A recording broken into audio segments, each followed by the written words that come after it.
Hello, and welcome to the No Expectations podcast. Today we're doing episode 3 of our very special series, Cutting the Cult. Today we're focusing on 1979's The Warriors. This is starring Michael Beck, James Reamer, and Dorsey Wright. Yeah, this is Ben. I'm James. Hi. And that's Max over there. Hi, Max. Good man. And this Warriors is written and directed by Walter Hill and also written by Sol Urich and based off the novel by David Shaber. Ooh, very cool, very cool. Max, you want to tell us what this Here's the masterpiece is about? synopsis from the Synapsis from IMDb. In the near future, a charismatic leader summons the street gangs of New York City in a bid to take it over. When he is killed, the Warriors are falsely blamed and now must fight their way back home while every other gang is hunting them down. Can you dig it? So we're super excited about this one. Cutting the Cult, I like that it's been kind of few and far between because we can focus on like really special movies. We haven't done one of these since The Lost Boys around Halloween of 2021. So this is special. So far we've done the Evil Dead franchise, The Lost Boys, and now The Warriors. So we're really saving it for special cult classics. And I kind of like that though, because that way you know it's actually a movie that's worthy of our time, that's worthy of its cult status. And kind of the point of Cutting the Cult, though, is to see, is it truly worthy of that cult status? Do we need to cut it down, or do we think it stays and is worthy? This one, for me, right off the bat, I'm a huge fan. Like, I grew up with this movie. I was obsessed with the PlayStation 2 game, which we'll talk about in a few. And just everything about the Warriors, like, I never was able to get enough of it. It's something that always left me wanting more. You know what? This is a movie that I think actually involved our friendship as well too. Yeah. Discussing the Warriors. Definitely, yeah. It was in middle school we talked about the Warriors because a lot of people, I mean, don't really watch that much movies, and we're big time movie buffs. And If you didn't know, yeah.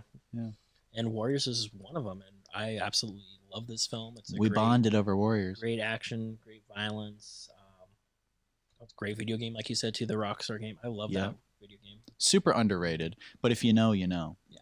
And honestly, if you don't know, and you like the Warriors, or if you like just like action fighting games, go check it out. It's available now. There's not a remastered version of it, but there's like a version that's available. Compatible for most consoles. Yeah, and you can download it still. Yeah, like I was able to download a copy of it, and like I was like, oh, this is like as great as I remember. The graphics aren't as great as I remember, but the gameplay is there, and it's really solid. I believe it's 2005. I actually watched like a 14-minute gameplay the other day, and it was from last year.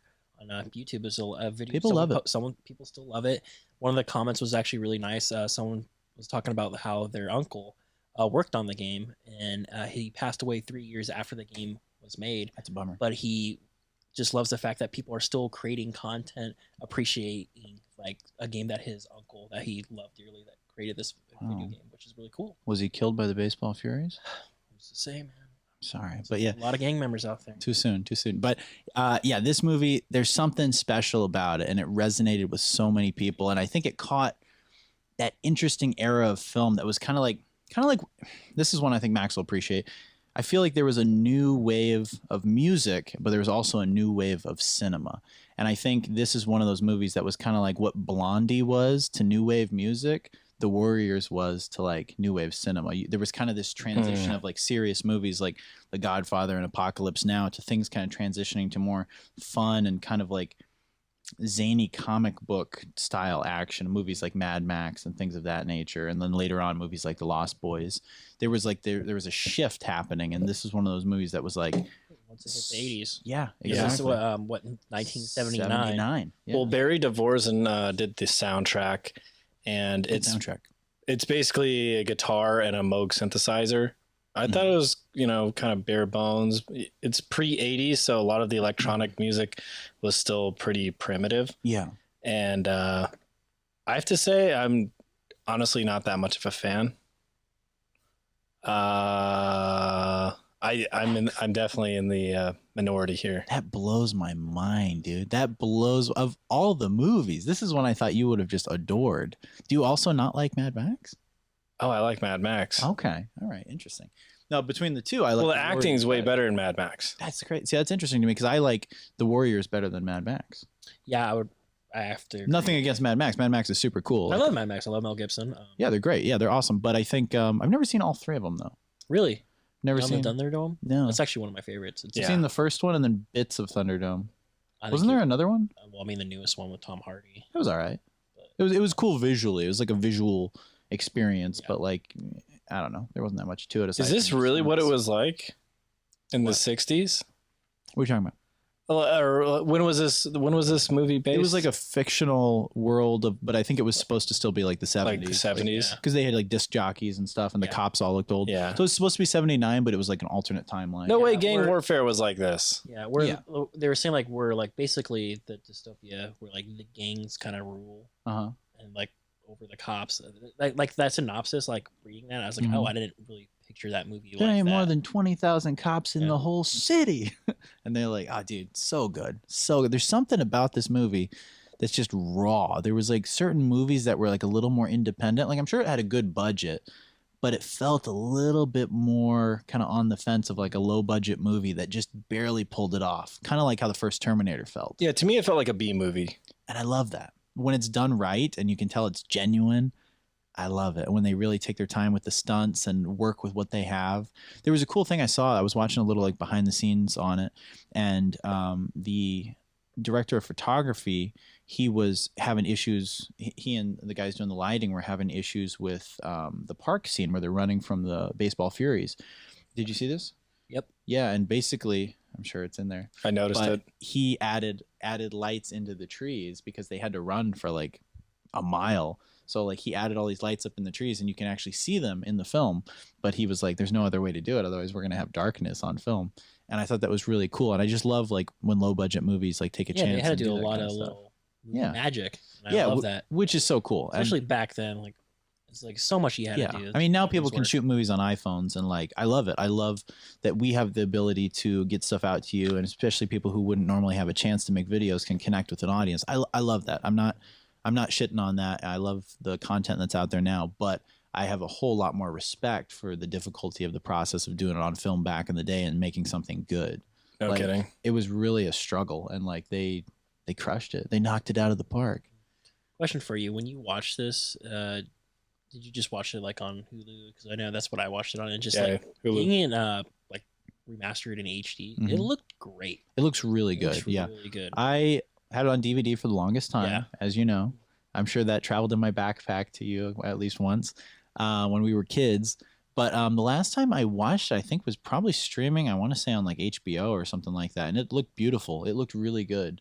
And what was cool about this movie is I will have to give him a shout out, whoever did the cinematography in this alongside Walter Hill. They made the conscious choice to wet down and hose down the streets so the lights would reflect and give it this more like shiny look. And there is a scene where it rains early on in the movie, and they were like, okay, perfect, cool, we can hose down the streets to kind of keep that look going for the rest of the movie. And it looks great, and it makes sense because it all takes place in one night. Yeah, I love movies that do that. And this is probably one of my like favorite movies that does that. Takes place in one night or one day, like Collateral. That's the thing we love, is movies that take place in one night.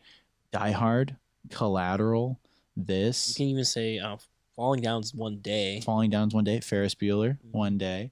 Let's see what else. So much happens. So much happens. Yeah. I like it. Like it feels like it's multiple days, but no. It's that whole. I mean, that's what a real day can be like. If you're having a hell of a day. That's another good one. Boy, there's so many good ones, but like those are like the cream of the crop as far as like it happening in one day type things.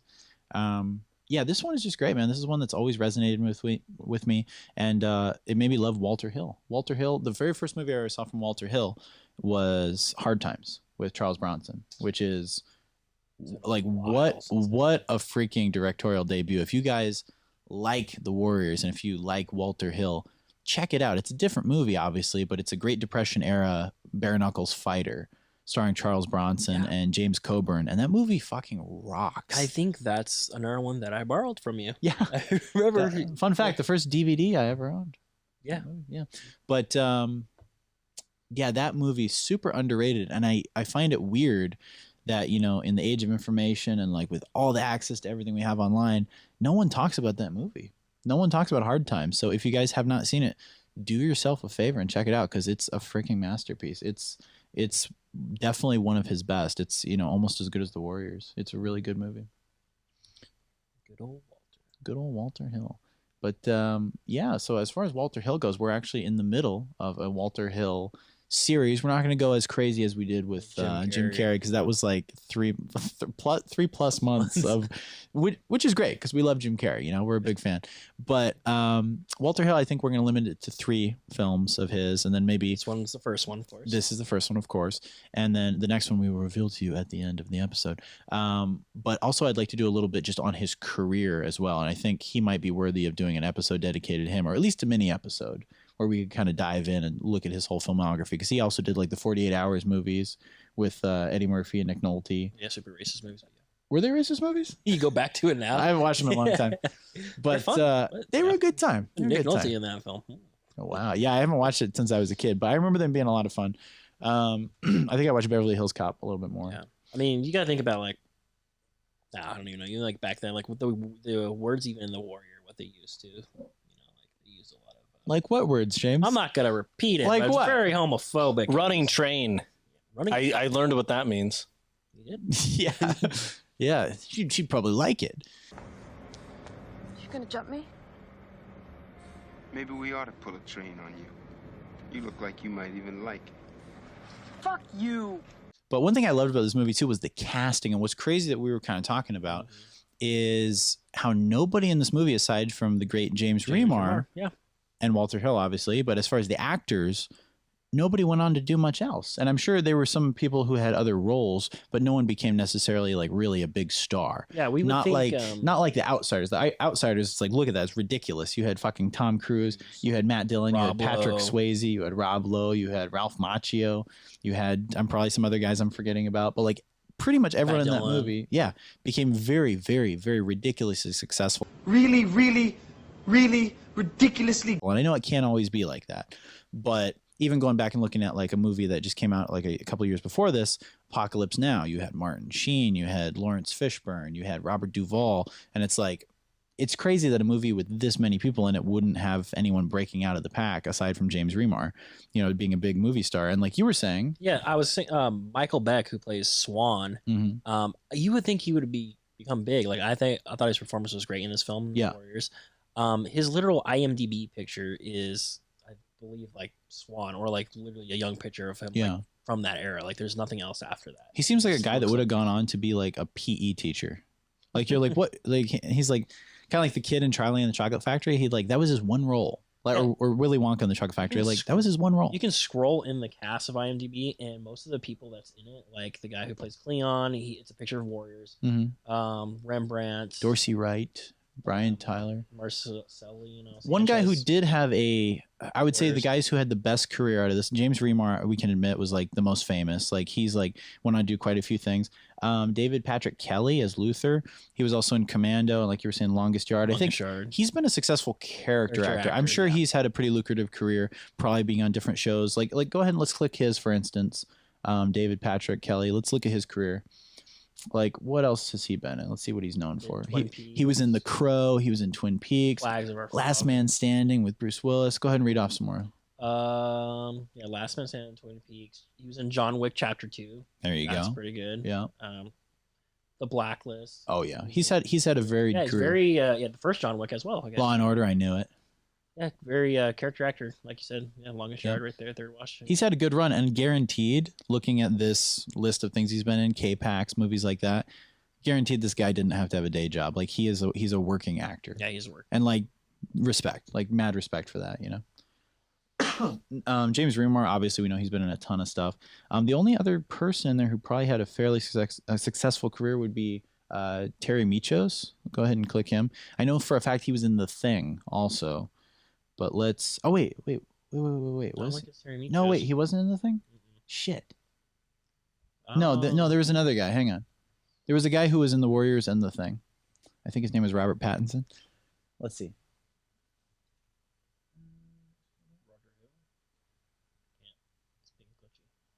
All right. Well, never mind then. But I'm pretty sure one of the guys in there was in both movies. I know for a fact one of the guys was. Now it's gonna bother me. We got to find him. The Tom Cowboy? No. Cowboy. That's a guy who should have been in some stuff. He was only in Warriors. Anyway, I don't know his name, but there was a dude that was also in The Thing. He was the guy with the glasses, and he was like working the ham radio in The Thing. and he was one of the background guys in the Warriors. So he obviously got to work with John Carpenter and Walter Hill. So even if that was the extent of his career, like that's enviable. Like that's super badass. Mercy, Deborah Van Valkenberg. What else was she in? She went on and starred in a few more things. She's still actually actively acting. She did the Quantum Leap. That was a good show. Quantum Leap. She's in some Hellstrom TV series. She's another one that, like, I obviously haven't seen her in a lot of stuff, but looking at her filmography, she's done a lot of stuff. Yeah, actor as well. She's another one that I'm sure never had to work a day job beyond the Warriors. 65 credits. That's pretty darn good. A lot of TV movies and TV series. It's just a character actor. Wow, that's really cool. That reminds me of kind of like some of the people that you see on like Boardwalk Empire, those shows where it's kind of like, oh, I recognize that guy, but like you don't know his name. He's just like a guy that plays like one of the mafia guys, and you're like, oh shit, you know, little did you know this dude's been acting since like Chris Mulkey. That was a guy I worked on a set in LA, and I met him. He was one of the actors on there, and Chris Mulkey was on Boardwalk Empire, and he was one of the sheriff's deputies in First Blood with the first Rambo. And he was a guy that like I'd recognized him, and I talked to him for a little bit, and you know, after the fact, I'm like, oh, that guy was really cool, nice guy, still a working actor. And then you go back and look at his IMDb, and you're like, holy fuck, this guy's been working like consistently since like the late 70s in movies. But then he's like one of those guys where like, you know, you see him and you're like, I don't even know your name, man, but I've seen you in like a whole bunch of stuff. And I think that's so enviable. You know what I mean? It's like that's a cool position to be in, and that probably happened with a lot of the guys in the Warriors. Yeah, I mean, we already named like 4 people that just did a lot of work. Pretty badass. And I'm sure some of those guys are in Flomax commercials now too, because they're old. Yeah, good time. It's tough seeing them get old. I like that video they did though. There was one, Max, did you see that, where they did a return to like Coney Island? They did a return to Coney Island, but like all the guys are like in their 60s now. No, what is it? They were all in their Warriors outfits and stuff too. Yeah. Oh, it was a Warriors like a rehash?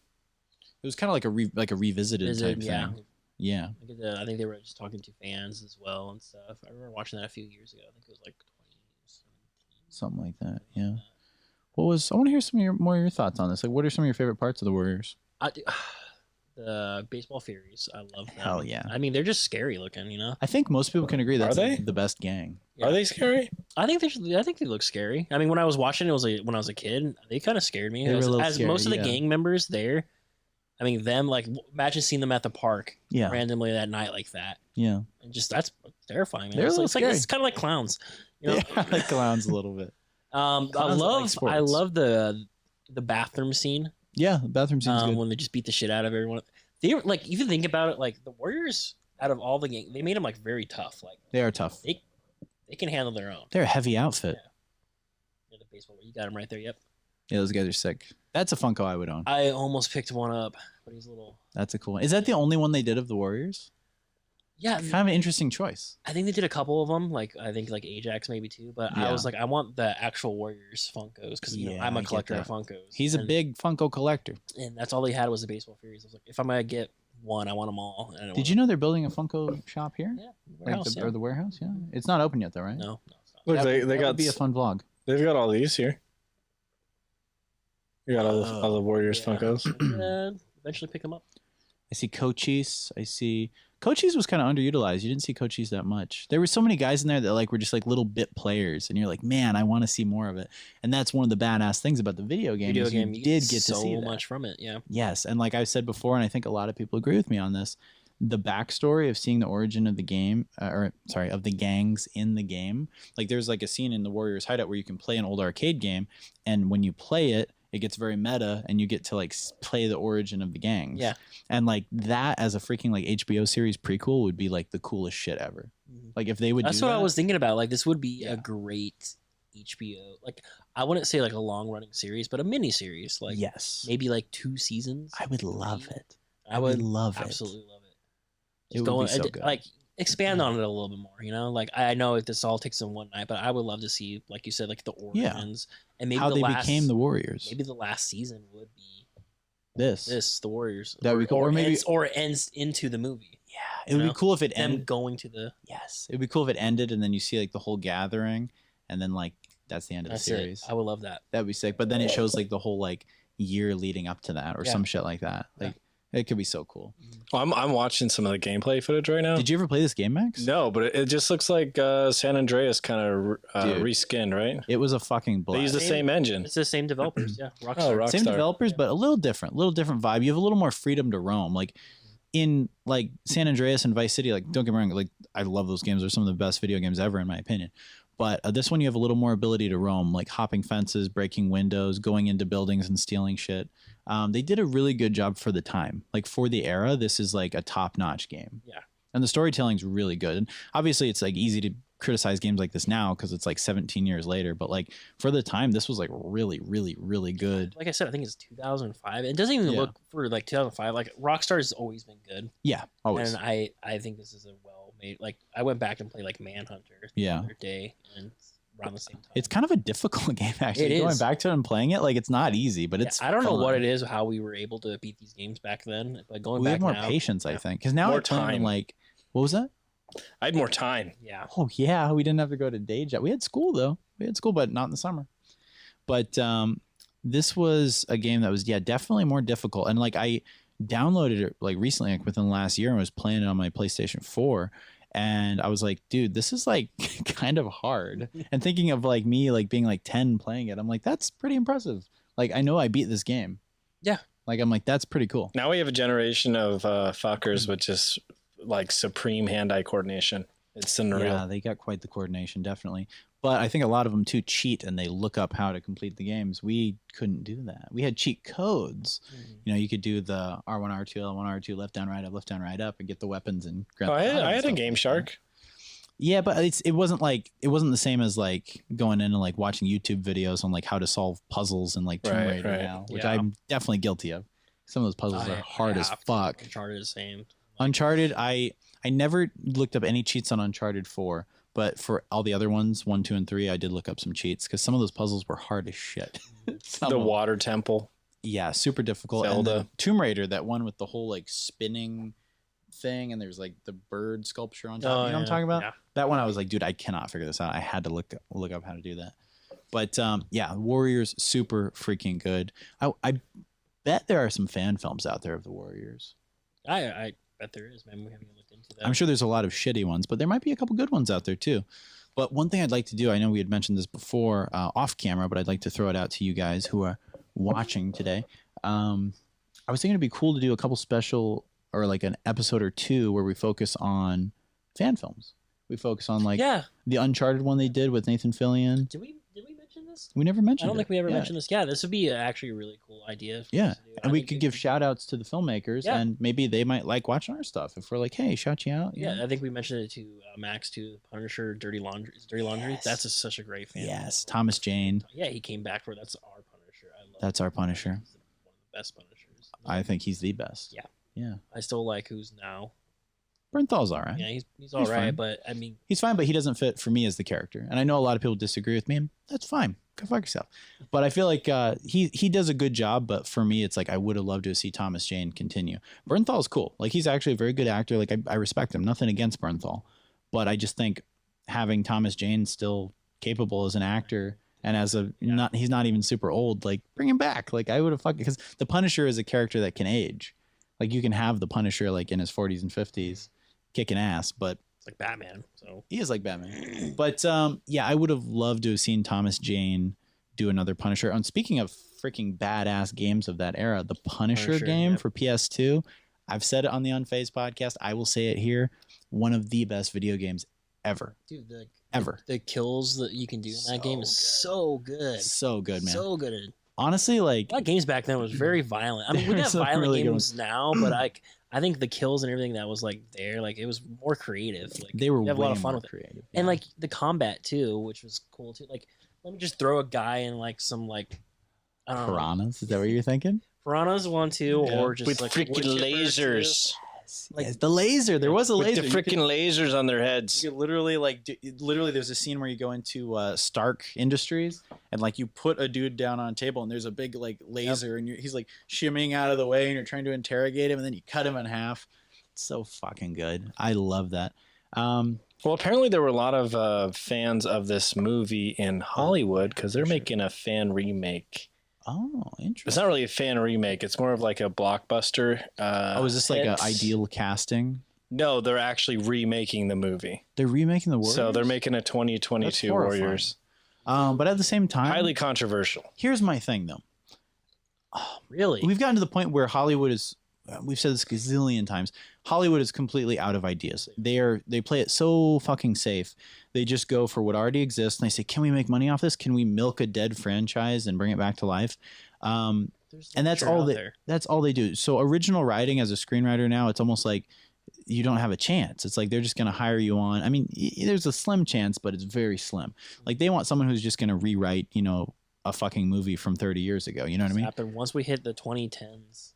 That's all. Nothing but remakes. Yeah. Remakes and sequels and superhero adaptations. That's all it is now for big budget films. And the thing is, people go see them. They make a lot of money, so that's why they're continuing to do it because all they care about is money. They don't care about creativity. I mean, some people do. Some of them do in Hollywood, but a lot of the big studios, honestly, at the end of the day, it is a business. So it's like they're going out there and they're just like rehashing all this shit and doing all these cash grab projects. And it's a little depressing, but if this was done right, I would be stoked. But scary. But it can never touch the original. It can't ever touch the original. That's my thing. It's almost like any remake of something where I'm like, it's kind of like how I went in with Uncharted. Like I know it's not a remake, but it is a movie adaptation of an existing property, which is a fantastic video game. And like I went in knowing like, hey, it's not going to be that good, but let's go see it and have fun. And that's what I would do with this. Okay, like let's go in, let's have a good time, let's see what it is, but it's not going to affect or tarnish what already is perfect. You know what I mean? I think it kind of goes against what our podcast stands for, of not having expectations. I really enjoy going to a movie when I don't have those expectations. Totally. At all. So like just having sequels after sequel gets kind of old. It does. Yeah, I think what it's all about, I mean, just how this channel got started was watching things that we knew nothing about and making predictions for them.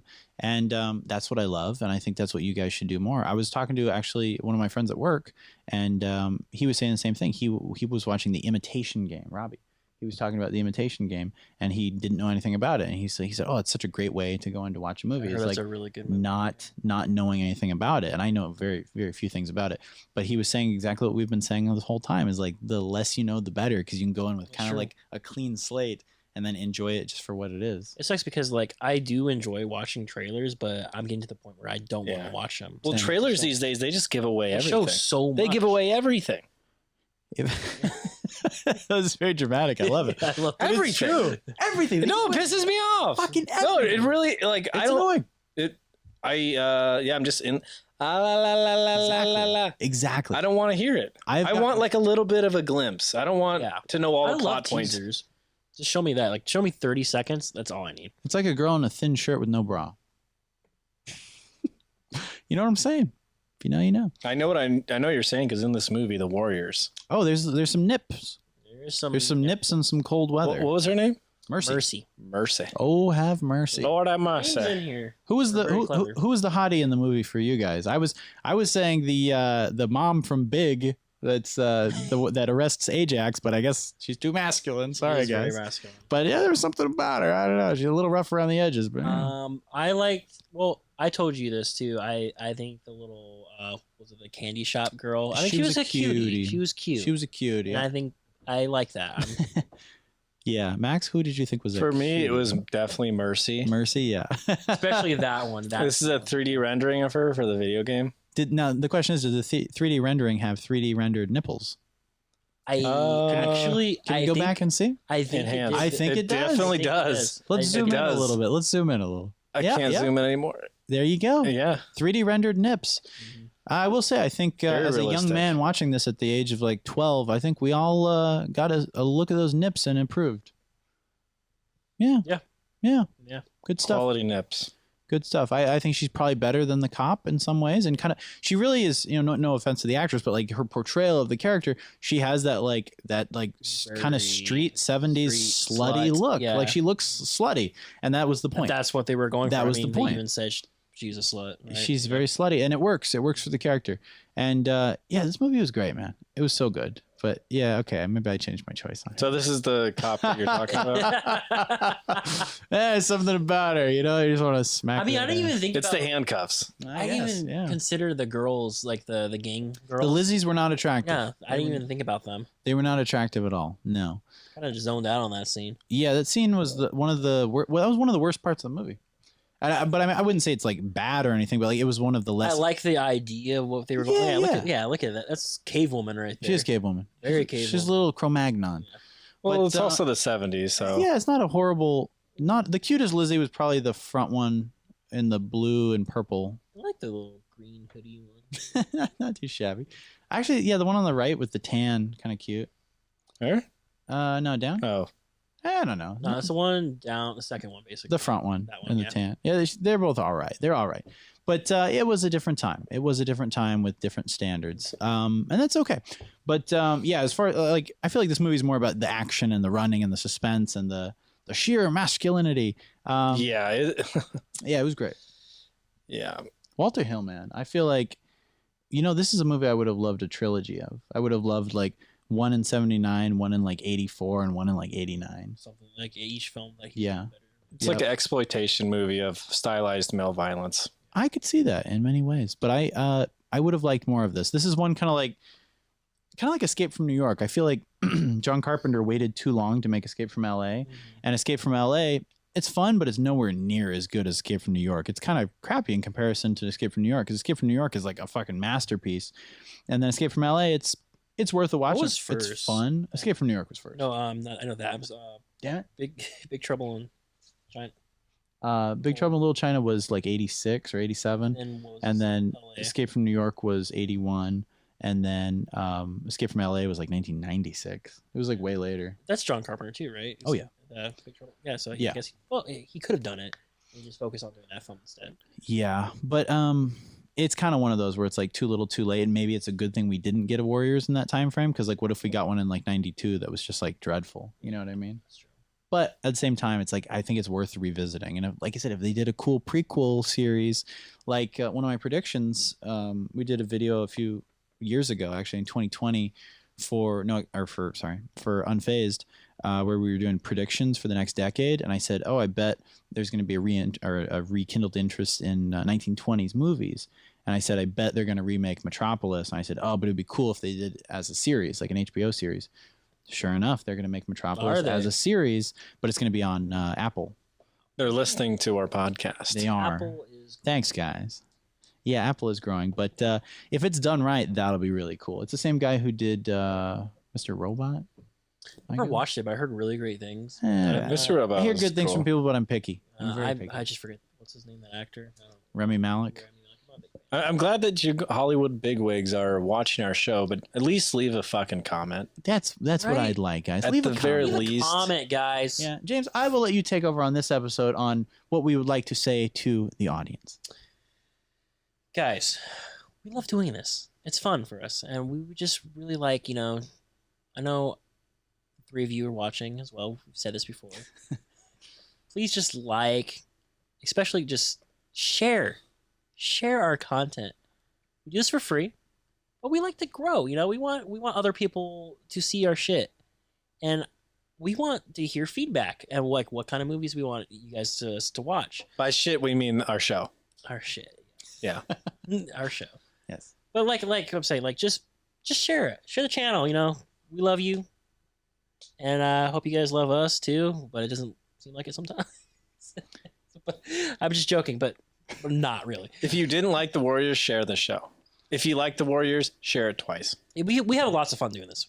And I think we love doing this, but we want to grow that we audience. do want to grow that audience, and we want to eventually just have like little fun things to give to you guys as well. We want to open a theater and invite you guys to that fucking theater. That's the goal. But you got to want to buy the ticket. Yeah, we want to have little membership cards. We have said this before. We want to be able to give this kind of stuff for you guys as well. We want to maybe give away movies as well too. Yeah. Once the channel grows, so will all the opportunities for the fans. You know what I mean? Like you said. I think the No Expectations Video Store card would be so badass. I think it'd be fun. I think contests. I think, dude, yeah, eventually guests. Mm-hmm. But yeah, it's a learning and a growing process. But like, we need you guys' help too. So definitely be kind, rewind, subscribe, all that good stuff. Or episode's not over. I'm just saying. But yeah, we're still growing, but we need you guys to participate. Yeah. Leave a comment. Leave a comment, bitches. Yeah. Anyway, so I'll do some fun facts. I would love you to kick us off with some facts. Let's get back into the Warriors. Fun fact number 1: filming during the scene with the orphans, they were actually interrupted by a police chase. Ooh. That's interesting. There's a lot of the shit that happened on the set. So of many this, things. Film. This one actually does have a lot of parallels to Escape from New York in terms of like things that went down on set. Yeah. So these, honestly, a thing we haven't done in a while is talking about related movies. That's going to be my number 1 for related movies. If you like the Warriors, watch Escape from New York. Yeah. What did you used to call that? We had a segment like. It was like Ben's Corner, but it was something like recommendations. Yeah. Also similar titles. I don't fucking know. We'll go back. He gets little glasses on. Oh yeah. Similar. If you like this, you might also like. Yeah. All right, video clerk recommendations. If I had to recommend titles that are similar to this film, if you enjoyed this one, I would recommend. I'll say Escape from New York, The Outsiders, and I will say Mad Max. I agree. You took them, so yeah. Okay, and I would also say The Lost Boys. Yeah, actually, yeah. I mean, that goes in. Yeah, we'll talk about that. Okay, sorry. Let's continue with these. There were always crowds of spectators during filming, even at 3 a.m. in the freezing cold.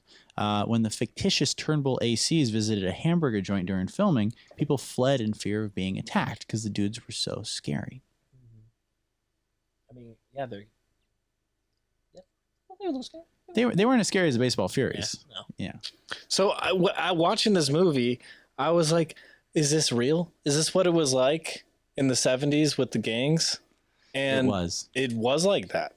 Yeah. Was it? It was pretty intense. Something like, so the people hanging around set, they were mostly gang members. There were a lot of gangs. Yeah.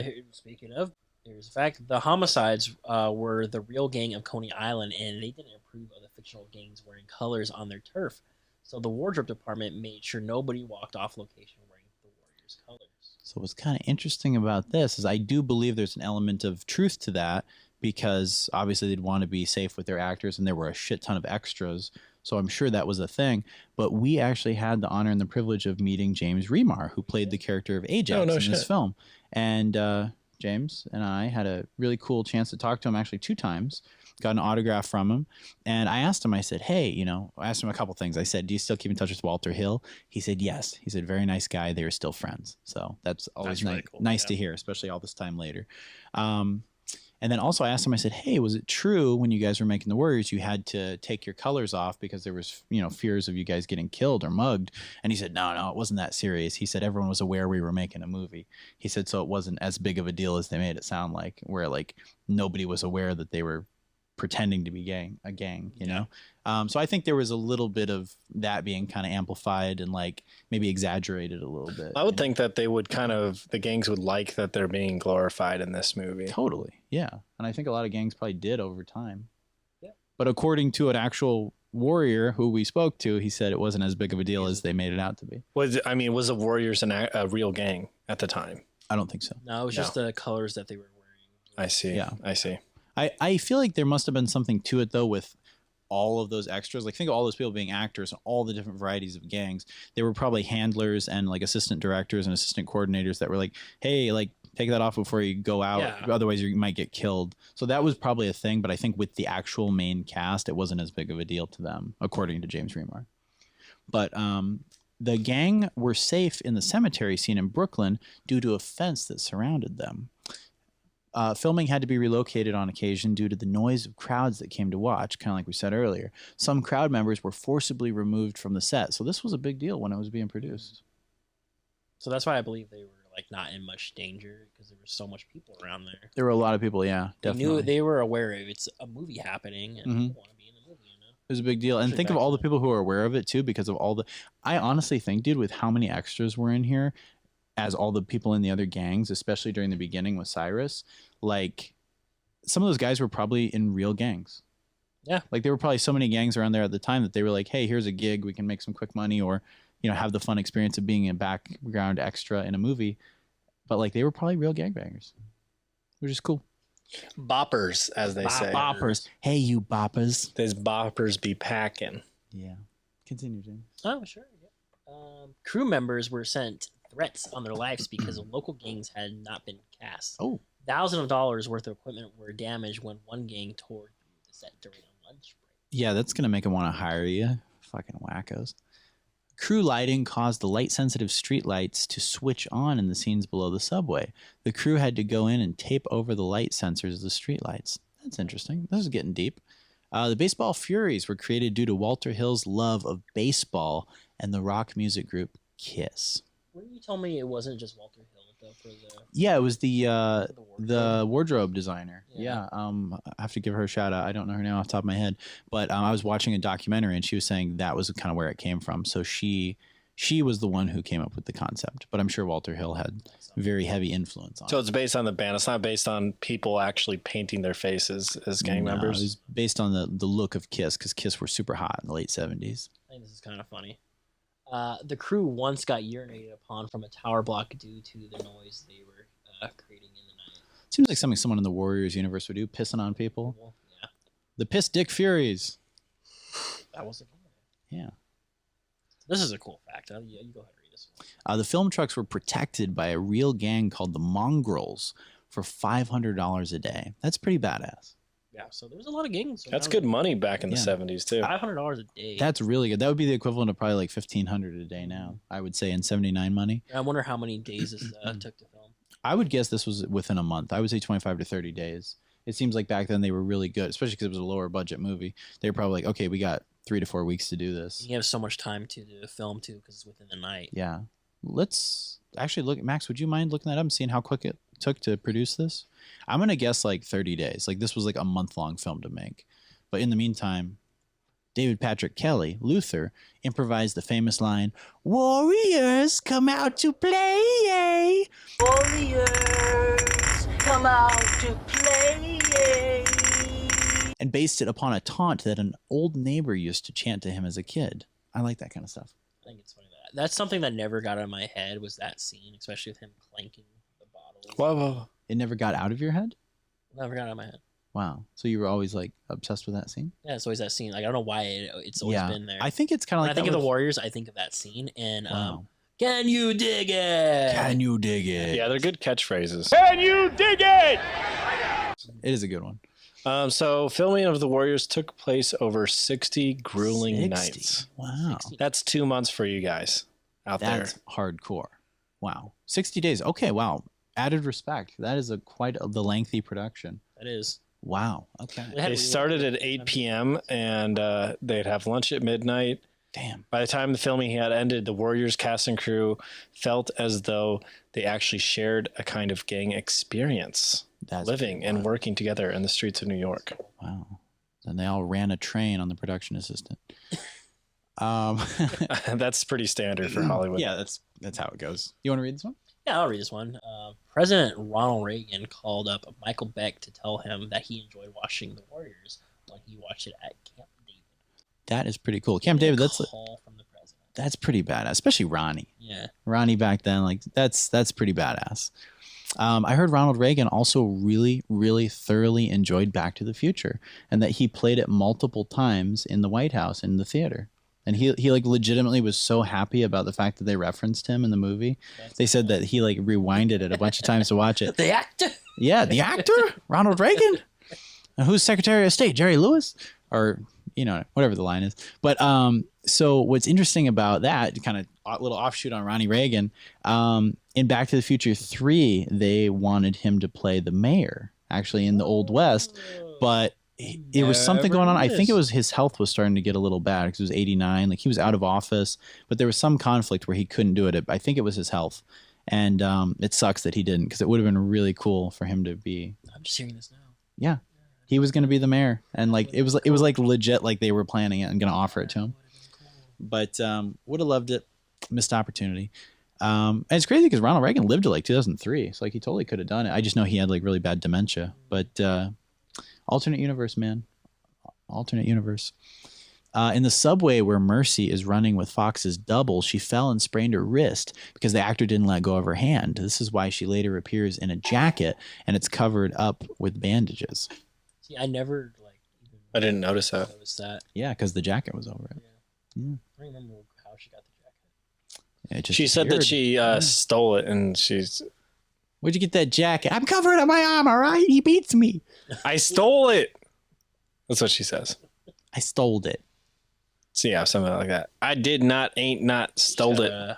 She's good at the double negative. You know what I always thought about the poster here? If you look underneath Max on that poster there, the main guy that I think is supposed to represent Swan never quite looked like Swan, and then the girl next to him doesn't look like Mercy very much. No. I always thought those were Who are these people? Like they don't look. It almost looks like that poster was made before those two were cast. But the guy on the right looks like, was it Cleon? Like it looks like that's him. Cleon. But the rest of them look kind of like amalgamations of other people, like not quite right. You know what I mean? And I always kind of noticed that on the. I always thought in the video game I was kind of like, because it's a different cover than the DVD of the Warriors. As a kid, I always thought, oh, it's just random Warriors like in that universe. Well, they were going off of both the novel and the movie.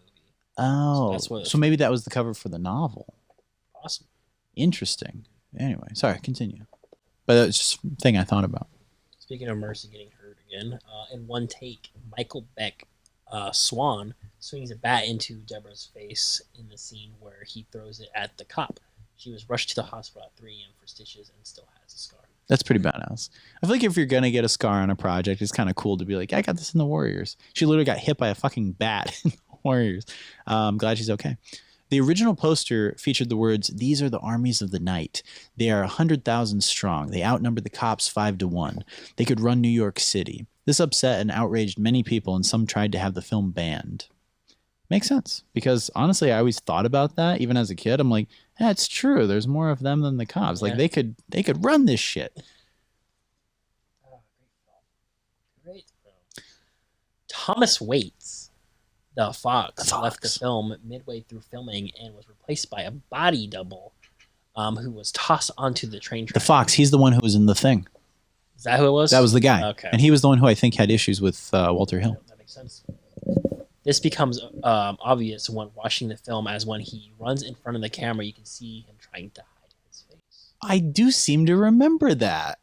Of him like being like a little awkward, and like I never really put 2 and 2 together. All right, well, those were some really good facts. Do you want to dive into my favorite segment, alternate castings? This is your favorite segment? You know, I kind of have a thing for it. I kind of do. I think we're just alternate castings. I think we're a little fucking bit. Alternate castings, the alternate Warriors recast. Let's do it. So let's start. I think I'll save Michael Beck, Swan for last. So for Ajax, James Remar's character, I picked Michael Pear. You would know him from Eddie and the Cruisers, and later on he was in Streets of Fire. Yes. I think he would be really good.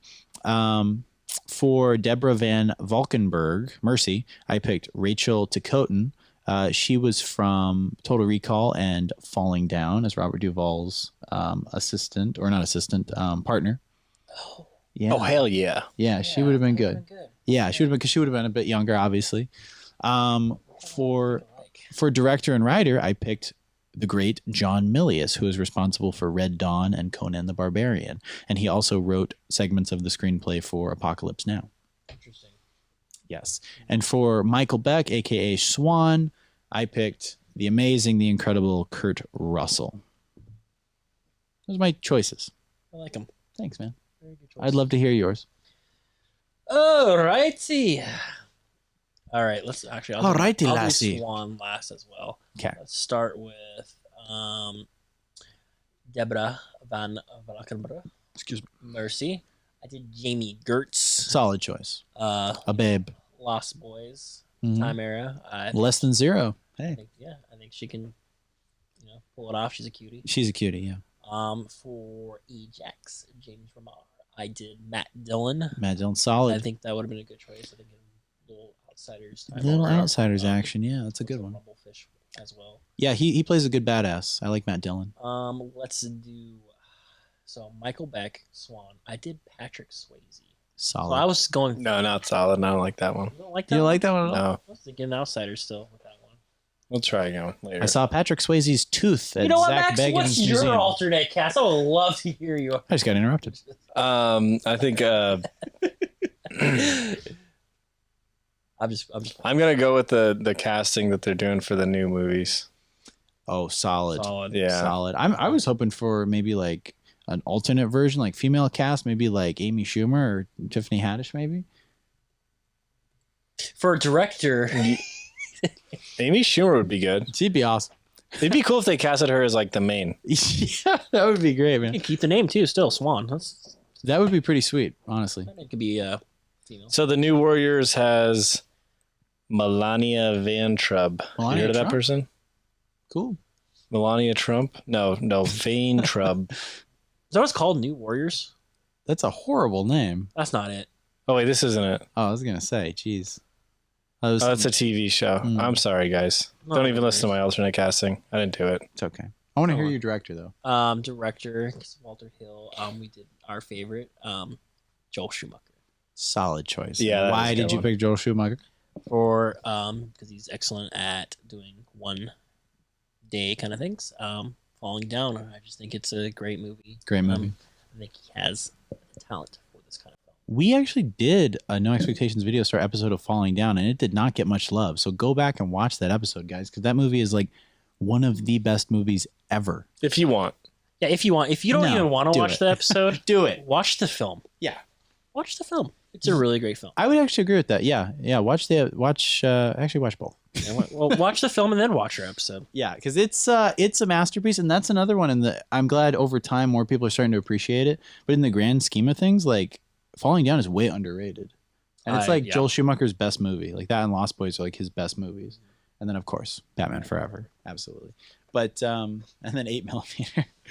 But Yeah, you guys go back and watch that one. That one didn't get a lot yeah, of that love was either. that was a great one. It's a fun episode, not the greatest movie, but fun episode. Yeah, that's the nice thing about it. You can have a shitty movie, but you can have a very fun episode. Yeah, that one stars Nicolas Cage, who we love dearly. We love Nick Cage. You know, I would have liked to have seen Nicolas Cage in this universe. There you Really go. cool. He He would have been a fun for Swan, Nicolas Cage, Max. Nick Cage. That would have been great. Yeah, that's my recasting. I love. You know, I feel like there's something wrong with this city, guys. I don't feel. I want to get back to Coney Island. That was a horrible Nick Cage impression. You almost had it. That's a hell of a commute. Yeah, it is. It is a hell of a commute. But yeah, this movie, damn, it is something freaking special, guys. It is just absolutely fantastic. And what's cool is I'm really stoked about continuing with the Walter Hill series. And our next movie we're going to watch is going to be Streets of Fire. Streets of Fire. Yeah. So one thing we haven't done in a long time, which we'd love to do again, is straight up no expectations predictions of what they're going to be about. Before we do this, Yes. just real quick, before we get a little close to ending the episode, we need to do our rating. And does it belong on the cutting? Oh, yeah, because we are doing Cutting the Cult. Should we cut the cult or leave This it? one 100% belongs in the stat or deserves the status that it has. This is a cult classic. Cult classic. It should not be cut. This is a cult classic, and it is worthy of remaining in the cult. Putting this in the hypothetical. Yes. shelf. This one's going on the shelf, definitely. And for me personally, based on my love of this film, growing up with it, and just going back and revisiting it, how cool it is and how influential it was, this is a 5 out of 5 for me. Really? I love The Warriors. This is a movie that shaped, I think, me as a person, and more like, well, not really as a person, but more as like a film fan. It like really, it really sat with me a lot, and I really loved the video game. Really resonate with Ajax, don't you? Yeah, him personally. But yeah, this one's a 5 out of 5, and I think a big part of that is the heavy nostalgia. You know, maybe if I saw it now and didn't know, it'd be like a 4 out of 5. But for what it is, 5 out of 5 for me. Like, this is a heavy one that's totally worthy of its cult status. I'm going to give this a 4 out of 5. 4 out of 5. I think, yeah, because I think there's still some like silliness with it. Don't but talk to me. You suck. No, I'm kidding. No, it's no, I get it. I get it. Yeah, but I love this film. I Yeah. think it's a great film. I don't think it's perfect, but I think it's a really awesome film. And what they did for in the 70s, like all the camera tricks and the movie magic that they did, it was great. They did a great job. Yeah. Max, I know you hated it. Go ahead and give us your your review. I tried to like it. I watched it 3 or 4 times over the years, and I don't know. It just feels not good to me. Interesting. I don't know. It's so interesting to me. I'm alone. I looked on the internet. Everyone loves it. There's almost no reviews that Don't like that I can agree with here. What's your star rating? 2.8. Whoa. No, I'll do 3. I'll do 3 because I don't want to get punched by Ben. I think your heart's telling you 2.8 though. How about we settle on a 2.9.5? 2.9.5. All right, I'm up Cool. as a 3. 3, perfect. Sorry about the editing. Yeah, it's and like I said, it's like I see where you guys are coming from on it, but like just the deep love I have for this movie and like how often I've gone back to it over the years and how often it comes up in my mind sometimes of just like movies that I've thoroughly enjoyed growing up. I got to give it the 5 out of 5 just out of respect for the film. You know what I mean? But this was a lot of fun. But I would like to talk a little bit about Streets of Fire. Streets of Fire, yes. Yeah. So this was one that actually was, it's kind of been on our radar for a while. It's been in our library for a long time. Yeah. Because we love Walter Hill. We love the 80s. But James was finally like, hey, let's pull the trigger on this. This is the perfect opportunity. Yeah, I picked up this film like years ago. I haven't yet to watch it because I wanted to watch it because just Walter Hill. Mm-hmm. And after watching The Warriors, like, yeah, let's go ahead. Let's dig in his library. This was 84, right? 84, yeah. I don't even want to read that. No, I'm not gonna read it. But Max, would you pull up? What do you got? Don't worry about it. What do you want me to pull up? Will you pull up the poster for Streets of Fire? This is gonna be our next film, or we're gonna predict. We'll do some predictions. Streets of Fire. Streets of Fire is a cool name. Honestly, it's a really cool illustrated poster. It does look cool. It looks pretty badass, and it's a musical, from what my understanding. And Willem Dafoe is in it. Heck yeah! Oh wow, cool All poster. Right. Yeah. All right. So go ahead and zoom in on that. Oh, look at Willem Dafoe, dude. I'm excited for that. And also Michael Pear, who I said would have been a good Swan. He is actually in it. So A rock and roll fable. Ooh, must be a musical. I'm excited. Rock opera, maybe. My thing is there going to be singing from the cast, or is it going to be just a lot of music amplified throughout it? I think it's going to be just like a really heavy soundtrack, and I don't think there's going to be any like people breaking out into song. Yeah, that's what I think. That's what. No, I actually agree. That's why, Okay. because I mean we discussed that before. I think it's just literally just gonna be like a lot, like just a score alone, Yeah. and some rock music. Cause Definitely. Was it what you say 84? So the Yeah. rock and roll's like just coming out, man. Like it's going hard. Yeah. And I think it's predictions of what this movie is gonna be about from the poster alone. Looks like was it cop cars in the background there? I can't tell. He has a. They're cars. I think they're taxis. I think it's going to be another one night situation. That's what I'm thinking too. I think so. He is. I don't know. He's a shotgun in his hand. Mm-hmm.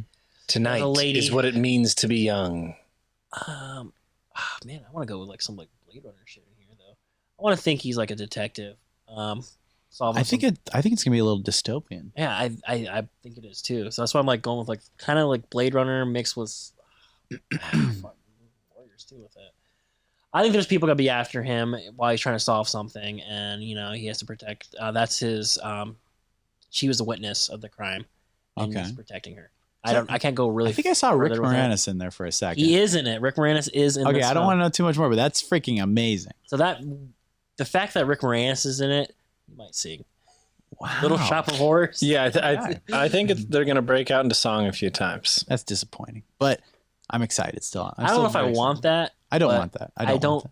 I'll love just soundtrack and score. Yes. Like that kind of movie. I don't know if I want a musical. For Yes. This kind of movie from Walter Hill, but we'll see. Yes. Might be good. I think it's going to be a dystopian future. I think he's protecting her from something. I'm going to say she's like like a mayor's daughter or senator's daughter, president's daughter or something like that. Man, her dress is cut real high. Yeah, very nice. I like that. She's maybe not president's daughter. That's too much. But she's of some importance, and he has to like be assigned to like be her bodyguard. It would make sense in a musical. What if she's like a rock singer, and like there's like some like bounty put on her for some reason, and then he has to protect her like as like this extreme bodyguard.